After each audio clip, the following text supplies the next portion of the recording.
Hello students, இன்னைக்கு வீடியோல நம்ம 11th physics volume 1 lesson 1 to 5ல இருக்க important questions தான் பார்க்க போறோம். இந்த வீடியோ இங்கிலீஷ் மீடியம் ஸ்டூடெண்ட்ஸ்க்கு. lesson 1 short answerல question number 1, 2, 3 and 4. long answerல question number 1ல second subdivision, triangulation method and radar method. இது ரொம்ப ரொம்ப important question. அடுத்து question number 2, 3 and 5. இதோட சேர்த்து நம்ம சில booking questionsம் படிக்கணும். page number 8ல advantages of SI system இருக்கு. இதுல 3 points இருக்கு. இந்த points நம்ம கொஞ்சம் ஷார்ட்டா படிச்சுக்கலாம். Page number 30ல application of dimension analysis இருக்கு. இதுல இந்த 3 points படிக்கணும். ஒவ்வொரு applicationக்கும் ஒவ்வொரு example கொடுத்திருப்பாங்க. example 1.12, example 1.13, example 1.14, example 1.15. இது எல்லாமே publicல கேட்டிருக்காங்க. அதனால இதை மிஸ் பண்ணாம படிச்சிருங்க. Second lesson short answersல question number 1, 2, 3, question number 6, 7, 10, 11, 14. long answerல question number 1, 2, 3. இது மூணுமே ரொம்ப ரொம்ப important question. scalar products and vector products வந்து அடிக்கடி கேக்குறாங்க.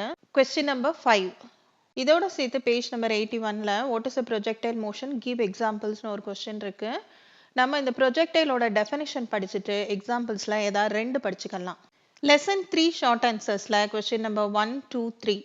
பொதுவா இந்த நியூட்டன்ஸ் லா மூணுமே ரிப்பீட்டடா கேக்குற questions. question number 5, 6, 7. long answerல question number 1 ரிப்பீட்டடா கேக்குறது 2, 3, 4, 6, 9. lesson 4 short answersல question number 2, 3, 4. question 5ல subdivision A, B, C. long answerல question number 2, 3, 4 and 5.